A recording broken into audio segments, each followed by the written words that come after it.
If you put the scariest fucking dog in a corner, and you put that dog in a situation where this dog knows it's about to die, or it's knows at least a 50% chance of this dog dying.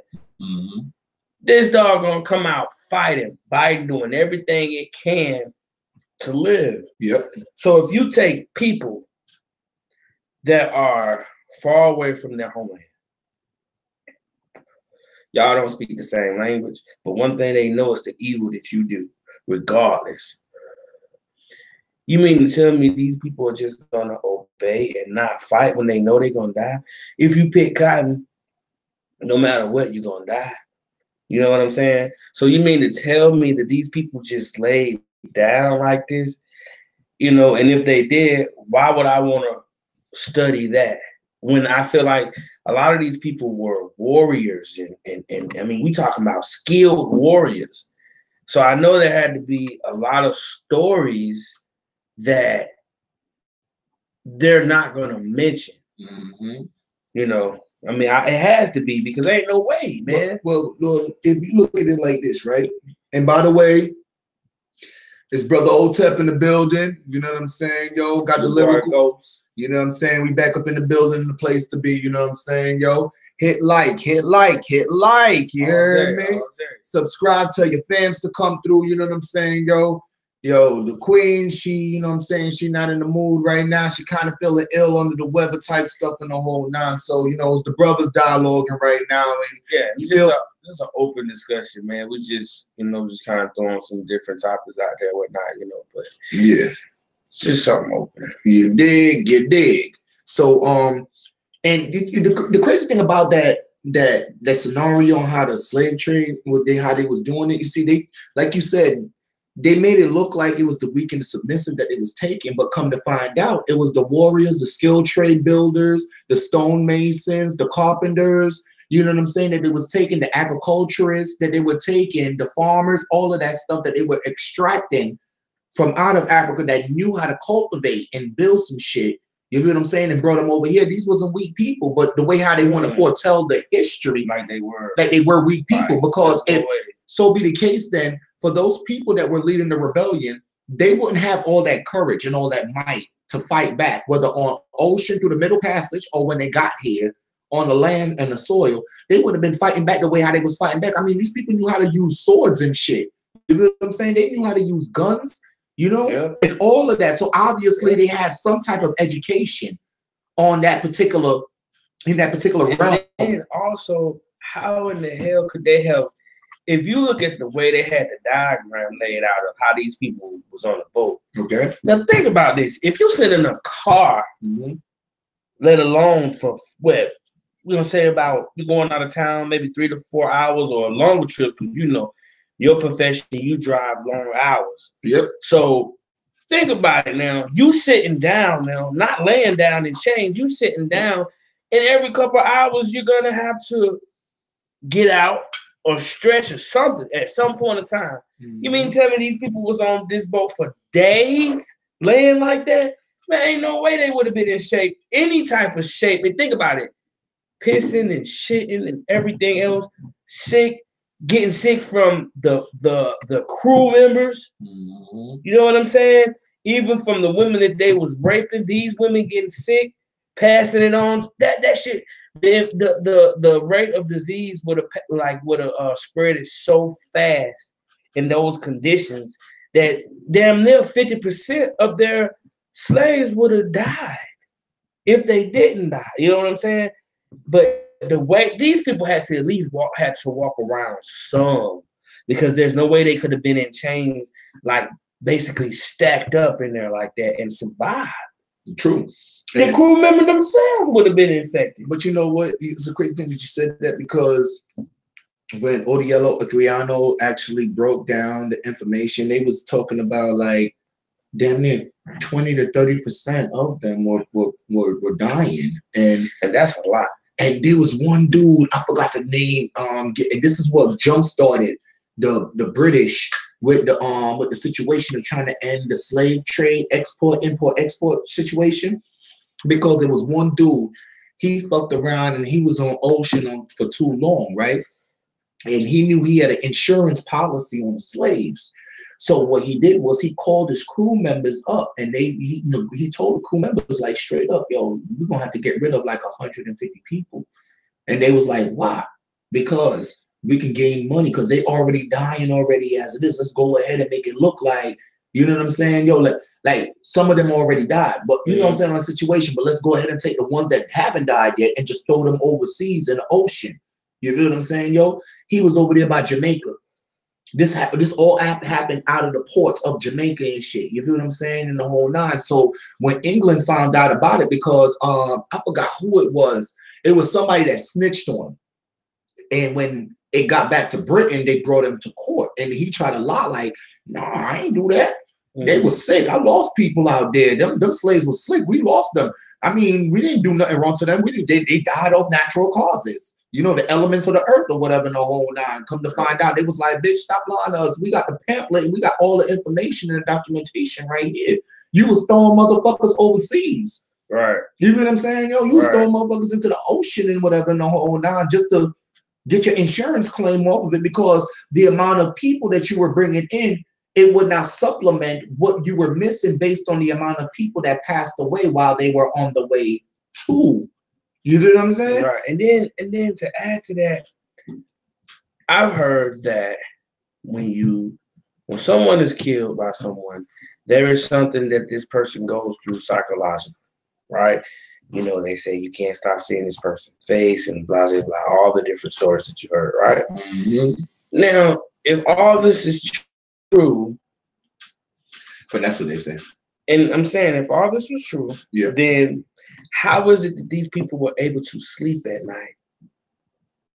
You see what I'm saying? Of all the people that they killed, how were they able to go home and sleep at night without the without the repercussions of that, without seeing the faces of these people, or that we know of? Because these people could have very well been hunted. Families could still be hunted to this day.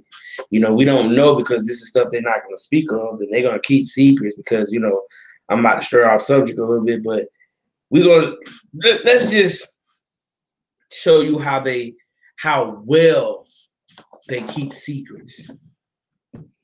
Now, we all know about the story of Emmett Till, right? Mm-hmm. And what happened. Okay. Now, I'm pretty sure everyone is aware of the lady coming out actually saying that she lied about it. Yep. But look how long they hid this lady. Right? Not one person told where this lady was at. And that's how well they hide their secrets. Even right now, they don't know where this lady is. Now, probably. I don't know for a fact. But you know what I'm saying? It's not to a degree where they got signs up and they're protesting, because let this be flipped around the other way. Let's say that there was a young white male that whistled or whatever he supposedly did. I think he whistled at a white female. For sure. And that's what they say. Let's say that it was a white male that did this to a black female, besides all the horrible things that they have done. It would have just went clearly unnoticed without a problem. Period. You know, but the whole point is that's how well they keep their secrets. It's so many things that we will never know about them. Never, because they're not going to be foolish enough to bring it out.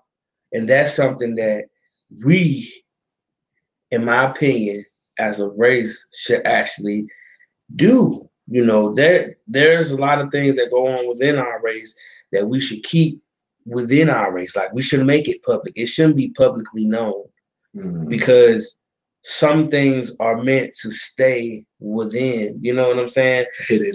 Like every race have certain secrets, whatever they are, but they have them that's pertaining to their culture. And I think sometimes it's one of the, in my opinion, it seems like it's one of those things that, okay, I'm gonna keep this one piece of the culture that's gonna remain original, untouched. You know what I'm saying? Mm-hmm. You know, it's not gonna be on a platform where people can give opinion. You know what I'm saying?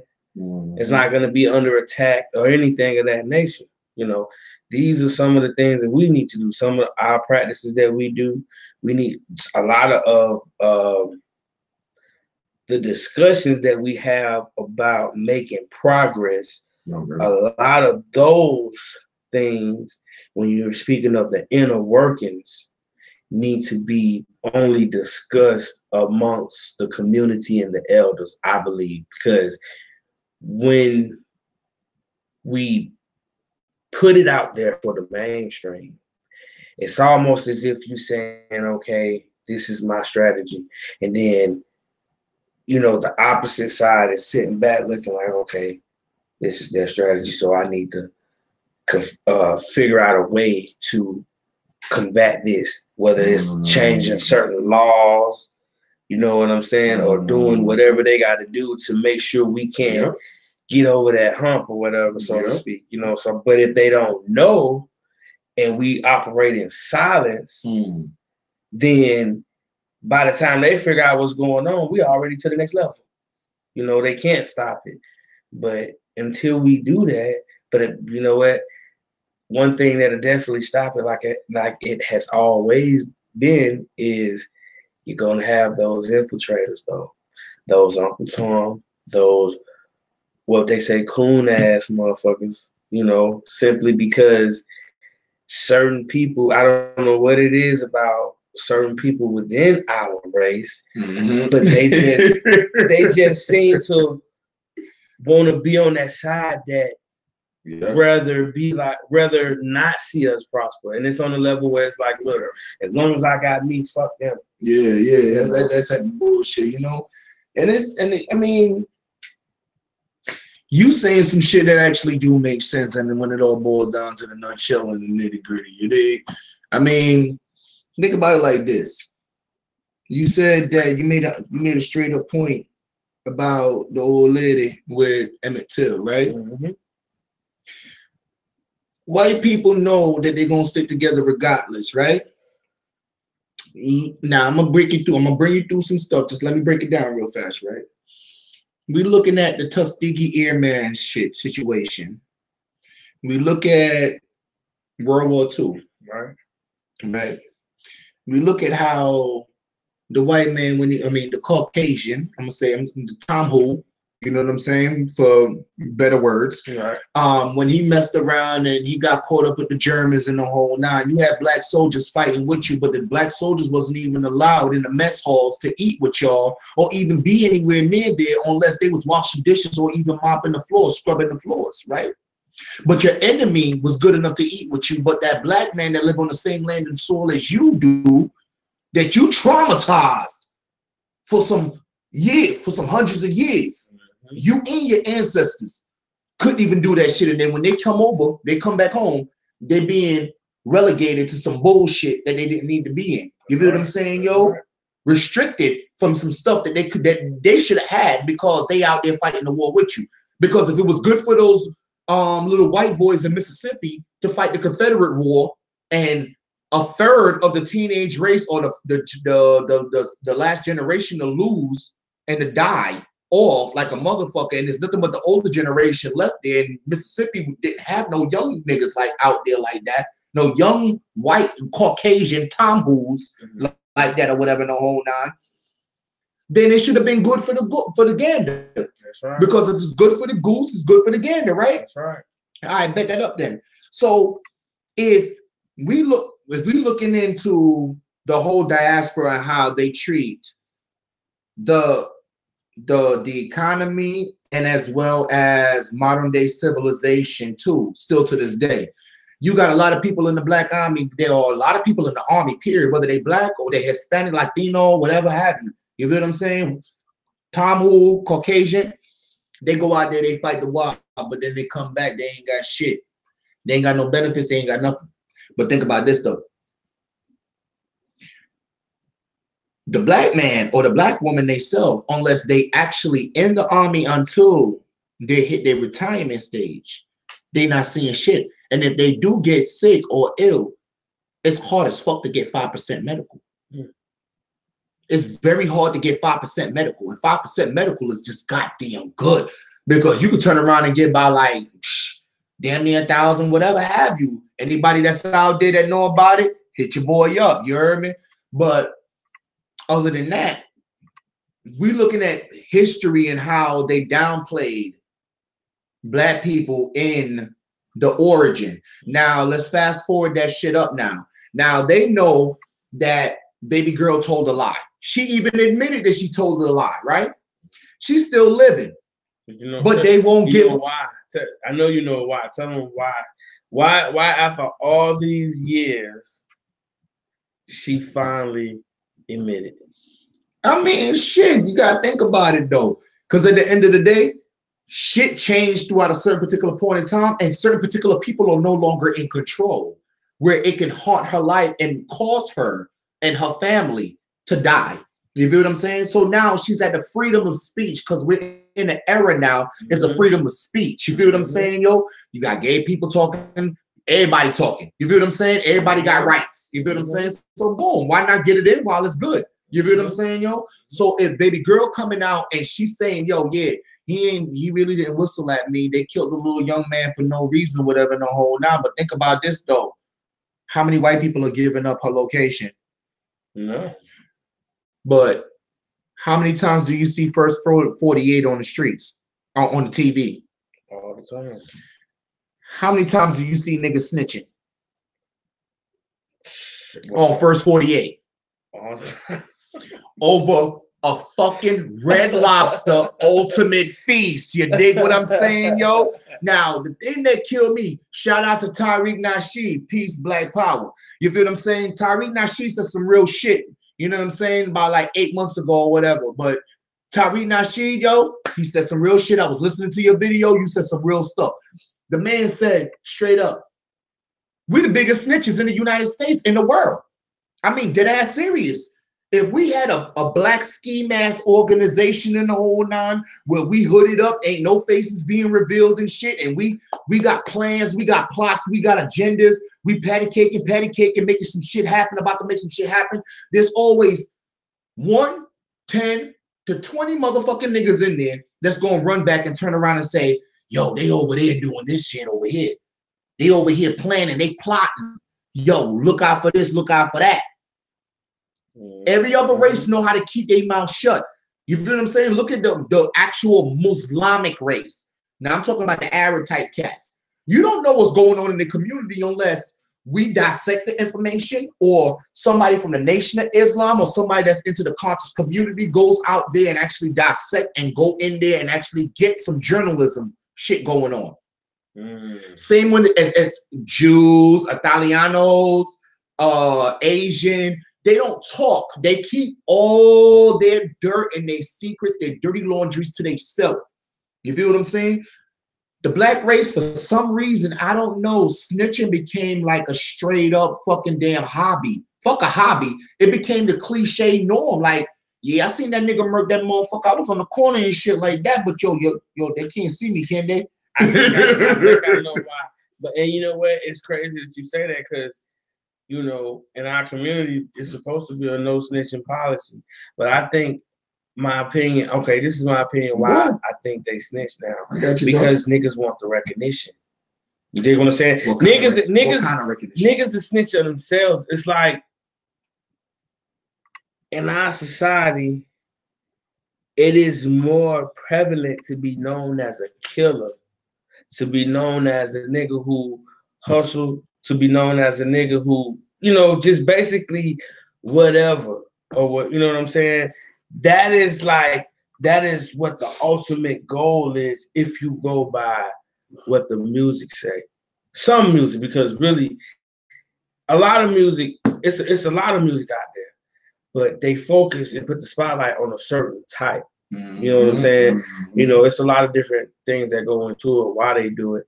But just one aspect is just, you know, when you think about it, just looking at it, you know, even us when we was young, You know, we went through the same thing. We went through the same roads when we was listening to the music that was coming up, you know, that was out. You know, it was about the guys that was in the neighborhoods doing what they do. Yes, sir. It was deeper though because it had a message, meaning. You know, it had a lot of meaning, a lot of substance to it. You know, but it's just like now it's different. I mean, I'm not knocking hustlers, gangsters, or nothing like that, but it's just different now because gangsters that I know, hustlers that I know, they don't really want that shit in the forefront. You know what I'm saying? Not, I mean, I don't understand, but that's like they don't really want that shit in the forefront. They not really, you know, when they go to the club, the way they move, they ain't trying to be seen by everybody. You know, but niggas know them or whatever. You know what I'm saying? But now it's different.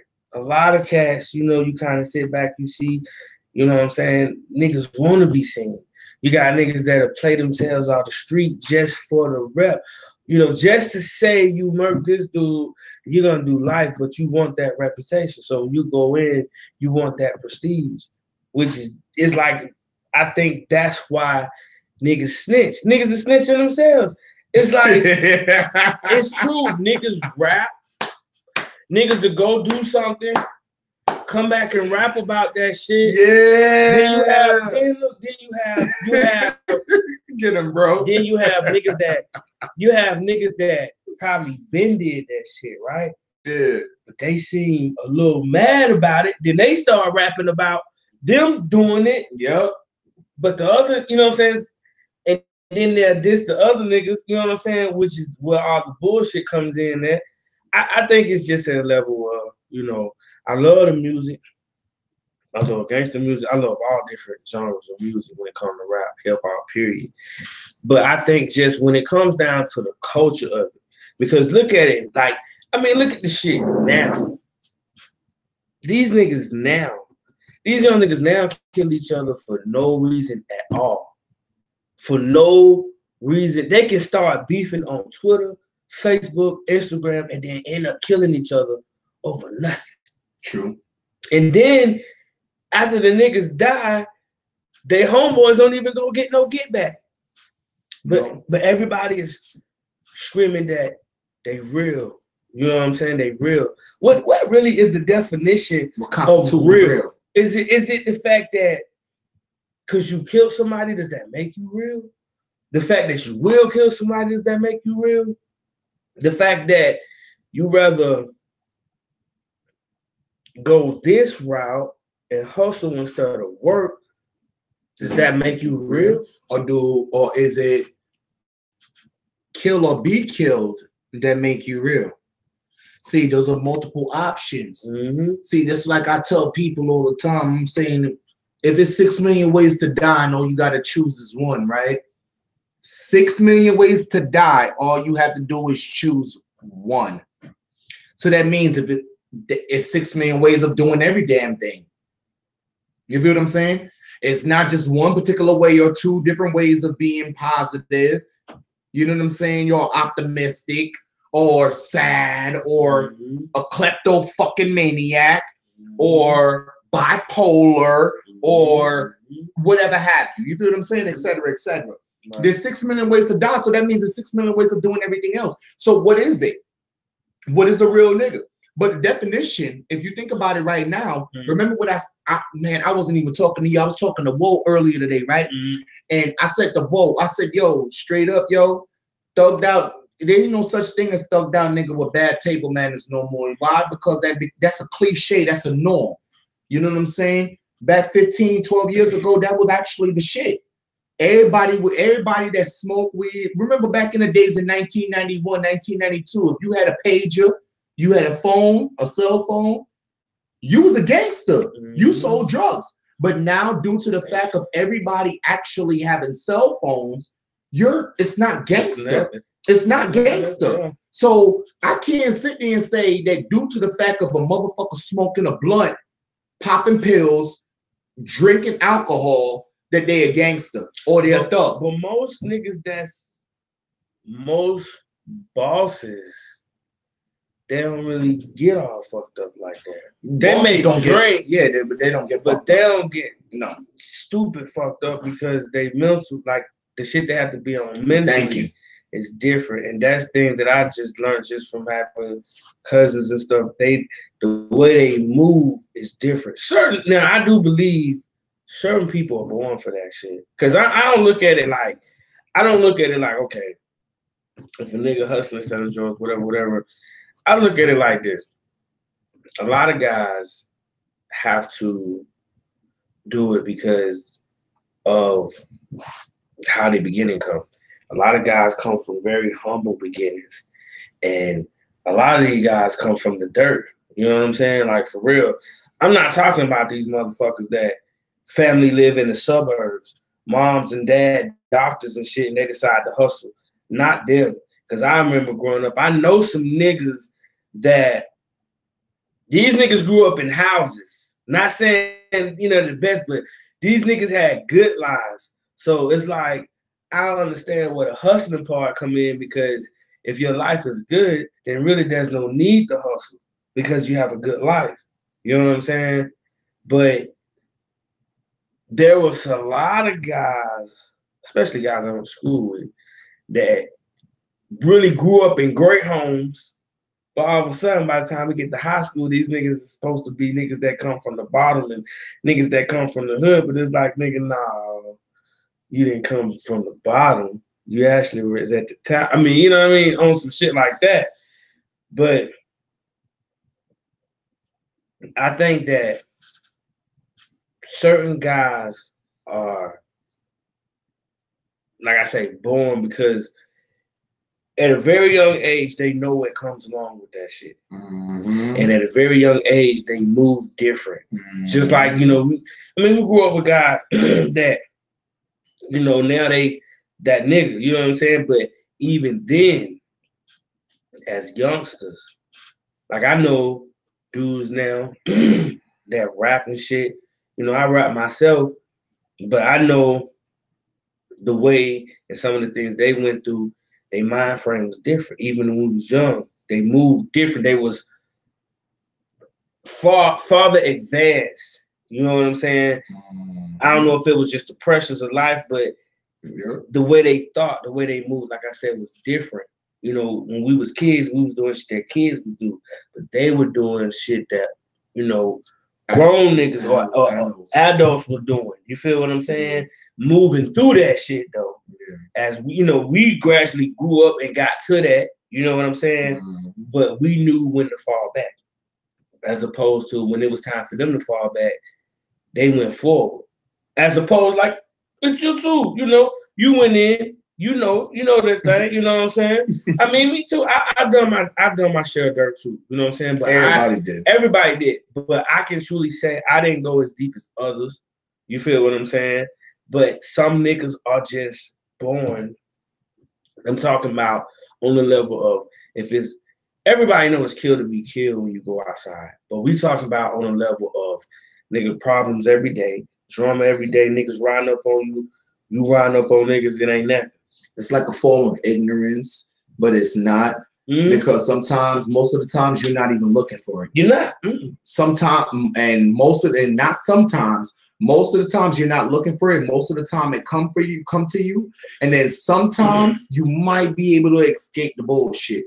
And that's why I can reason with bro on the whole nine, because he says some stuff that's real. I mean, there's a lot of things that we got to talk about as a race of people, as not even a race, a nationality of people. You know what I'm saying? That we got to get together, because every other race that has been suppressed, oppressed, depressed, compressed, whatever, you know what I'm saying? They sought some type of reparation. They got some type of legality to their situation. They have gained. They have moved forward. We're the only ones that just actually sitting here just still waiting on some stuff. Now the question is, how long can we wait? But we shouldn't. I don't think we should wait, man. I heard. I like that. Shout out to Brother Panic, man. I've been listening to a lot of his stuff and, trying to dig deep in a lot of stuff going on this level, man. And he said some shit that was true. Like, really, it's like fuck all that shit waiting. Because to be honest, they ain't gonna give us shit. You know what I'm saying? They ain't gonna give us nothing. We can bring all the paperwork or bring all the instances that happen or whatever. In the end of the day, they ain't giving us shit. Because if they was, the people who were good at that shit, which was our, and not when I say our ancestors, I'm speaking of people like in the Dr. King era and stuff like that. Yeah, got you. They were the ones who were good at, you know, the ones who I believe that would have got that type of work done. And they made sure that they silenced every last one of them. And the ones that was walking in their footsteps, excuse me, but with respects to them, they weren't finna walk that line. Because if they was, they would have did it at that level. But they know at that level, you got to give your life. And they weren't ready to do that. Nobody is really, I think, gonna be that bold until that person step up, because that's a big thing. That is a very big deal. But to a person that knows what he or she has to do, then it's nothing. Me, myself, I'm not at that point. I cannot lie, because that is a big step. And that's something that I feel that you have to know. That is your calling. You know what I'm saying? You have to know that once you do this, your life, you might have to give up your life as the ultimate price. Now, I do know that at some point in life, that's what I'm going to end up doing as far as for what I want to do with my life. But for now, it's just that, like I said, we have to be like, fuck that. You know, we don't even need y'all reparations. Fuck it. Let's just go build our own shit. You know what I'm saying? Let's just have our own shit that we invest in. You know what I'm saying? But again, like Brother Panic said, it has to be something that it starts from one individual doing it, and then and then you have to get with another individual that's doing it. You know what I'm saying? So the best thing that we really can do for ourselves and each other is to deal with us first, you know, get within us, master us. Mm-hmm. Like he said, one of the main thing is the mind is all, the universe is mental. So we need to master ourselves first. And once we become masters of ourselves, shit, the universe is nothing. Then as a collective, shit, we could really turn this motherfucker out. You know what I'm saying? But until we get to that point, you know, we have to step away from wanting anything from them, because I think it's like that is what the game is about. Even when you think about when it boils down to white supremacy, the only way, in my opinion, because I'm not gonna say it's a fact, but in my opinion, the only way for white supremacy to work, it has to have people to participate. So if you don't have the people participating with that shit, meaning that if you don't have the people to practice this shit on what side? Just to clean it up for the viewers out there. I'm saying if you don't, like, say for instance, participation. If you don't have, like, if they don't have the people to, well, the side I'm talking about as far as us, any race that it is practiced on, mainly us, well, really any other race other than themselves. But certain races they let slide through. You know what I'm saying? But when it comes to us, it's a flat out no. So it's damn sure. I mean, we talking about with the propaganda, everything when it comes to the white supremacy. You know what I mean? When it comes to how they practice it on us. But let's just say if there was a way for us to, you know, I ain't talking about on the level where when they come at us, we on some submissive shit. No. I'm talking about on the level where, yeah, when they bring it to us, yeah, we're going to give them the business. But beyond that, we're at a level where it's like this. We don't even fuck with y'all, period. We got our own shit here. And our shit look just as good or just as better as what you guys built. You know, because like when I go to work and I work on the side of town where they are, it's beautiful over there. Beautiful. Everything It's like the city for real, for real. But then when you come on our side, it's not trashy or nothing, but it's the big difference in how it looks. You know what I'm saying? Different neighborhoods that are predominantly black, when you go into them, you know you in the hood. And it's stupid because if you go into a Caucasian or Tomhoo neighborhood, suburban area, and we're not talking about I hate to be like this, but the trailer trash, we're not talking about those. We're talking about, middle class and up. It's fucking, the shit is nice. It's beautiful over there.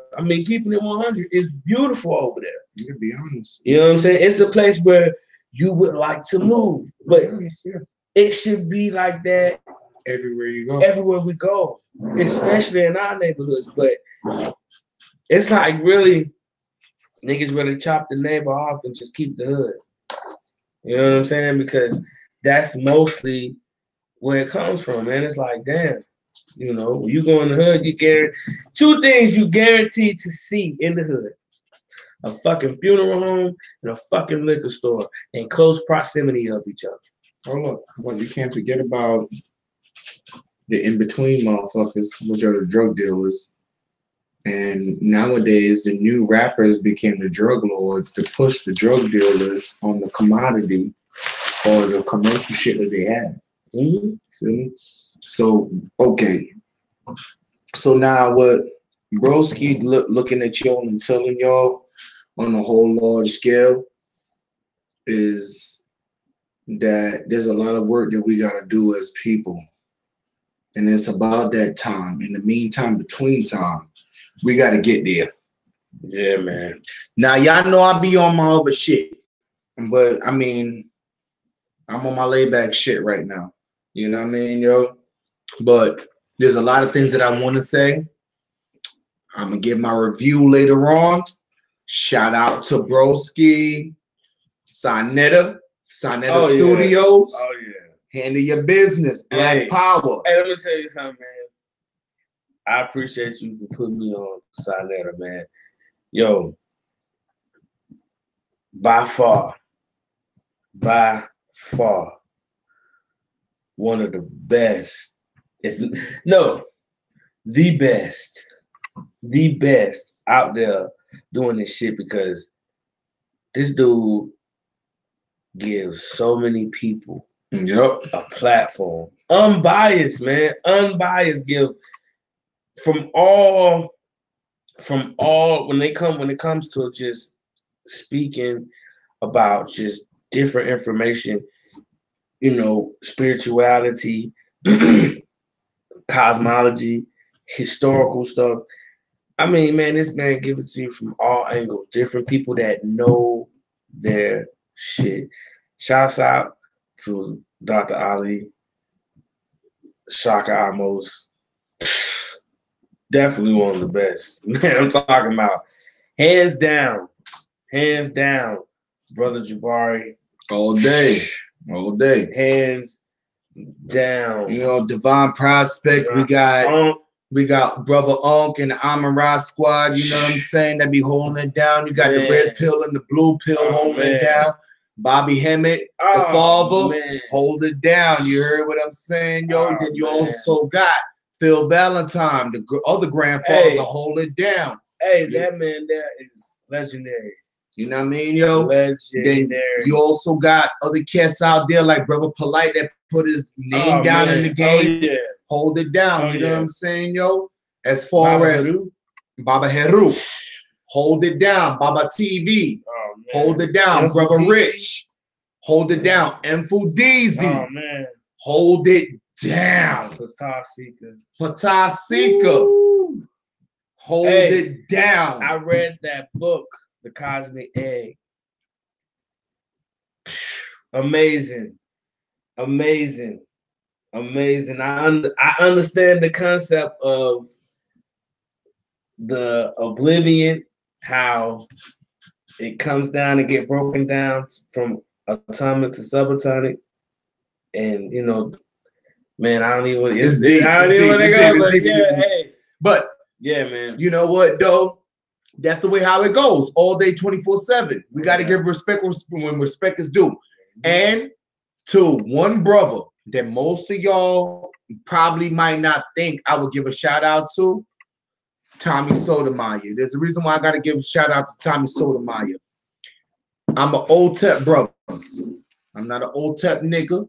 None of that bullshit. I know my Africantology. I know my American history. I know my world geography down pat. I got to give that brother a shout out. Reason why? Because that brother, Tommy Sotomayor, he hold it down on a lot of levels. He tell you the imperfection in the black community that most black people don't want to talk about. You feel what I'm saying? Whether you want to hear it or you don't want to hear it. There was a lot of people that wasn't down with Martin Luther King. How many people are reaping off all of the people that wasn't down with Martin Luther King? How many of them and their ancestors or their descendants are actually reaping off Martin Luther King right now? There's a lot of people that wasn't down with Malcolm X and his cause, but how many of the descendants is reaping off of Malcolm X right now? There was a lot of people that was not down with Noble Drew Ali. But how many of the descendants is actually reaping off Noble Drew Ali right now in the Moorish Science Temple, and they wasn't in agreement with it? I gotta give respect when respect is due. You feel what I'm saying, yo? And on Tommy Sotomayor part, the only thing I gotta say is he's pointing out facts. You feel what I'm saying? Not all black people are niggas. You feel what I'm saying? You can't get a black person to do what a white person do, and you damn sure can't get a nigga to do what a white person to do, or a white person to get to do what a nigga do. There's a reason why I say that. I know it sounds twisted. At the end of the day, there's a difference between a black person and a nigga. You feel me? Damn sure is. One is conscious, whether they're woke on the information that we got, or they're not. But a black person is not gonna do what a nigga do, and a nigga is not gonna do what a black person do. It's like oil and water, just don't fucking mix. And a nigga is the type of person that just don't give a fuck what the situation is. They just want to fuck the shit up. If it's a good situation, they definitely want to fuck that shit up. And they want to make sure that you know that they fucked that shit up. And they want to make sure that it is something in it for them and them only. And if you have something that they don't have, then guess what? Their whole attitude is to take it because they feel that they should have it and you shouldn't. That makes them A nigga. fucking nigga. So with that being said, tune in. We're about to have another segment, a part 2. You hear me? Yo, Lyrical Ghost about to break it down. Don't forget, hit like. And y'all get y'all some crystals, man. This is a black tourmaline crystal with mica in it. And my godmother gave me this. Towards the light so they can see the shine in the bezel. Yeah, it's like, let me see if you can see that little sparkly stuff. Yeah, get it in there. That's mica or whatever. There you go, bro. And I heard that what it does is it takes negative energy and changes it to positive energy. But the ones that have mica in it have the ability that if someone sends you something negative, it sends it back to them. So, you know, that's deep, and everybody out there, be very careful of the type of people you're around because of that energy, because you don't want negative energy to latch onto you, because believe you me, it can and definitely will if it has the opportunity. So with that being said, like, subscribe, hold it down. You know what I'm saying? Yo, we in the building, the place to be. Sonetta, hold it down. Amara Squad, hold it down. Polite, hold it down. Brother Sankofa, hold it down. Brother Reggie, hold it down. Shaka Amos, hold it down. Also, Brother Jabari, I see you. I look at you every day. Hold it down. Brother.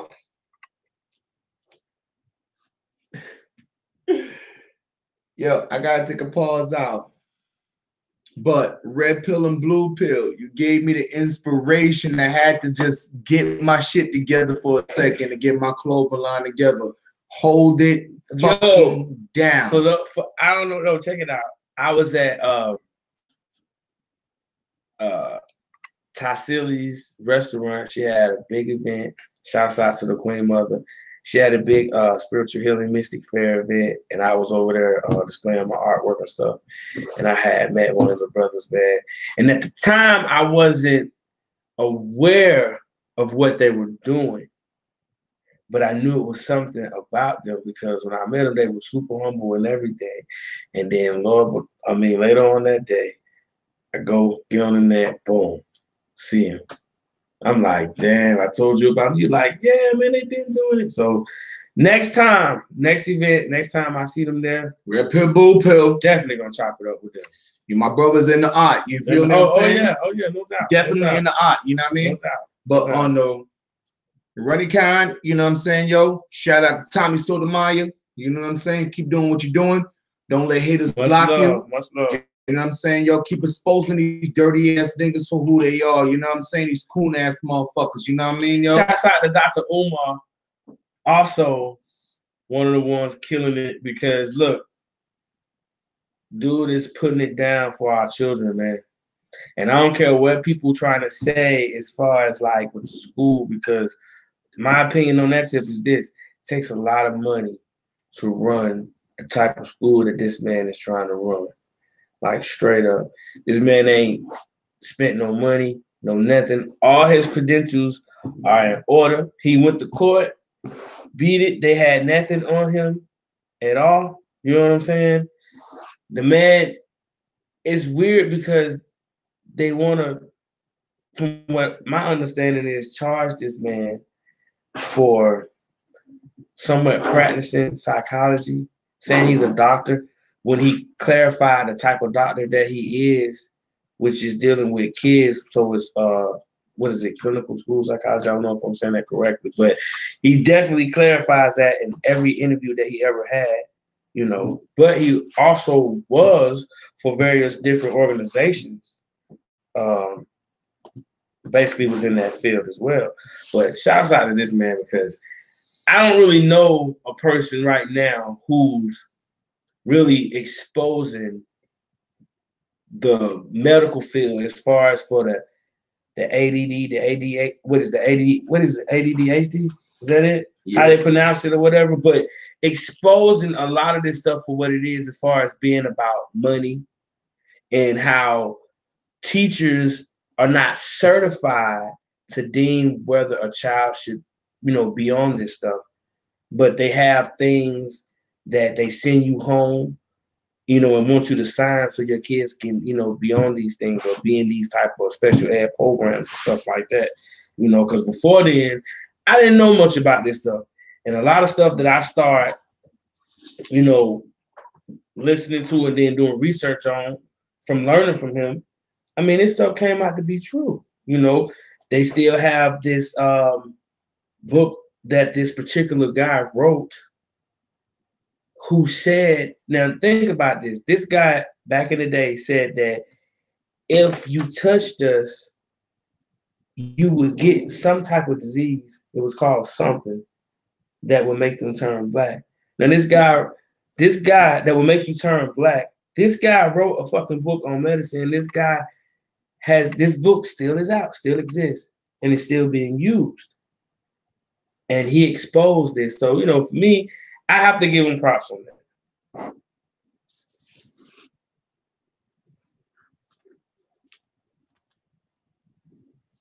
With that being said, peace, love, and chicken grease.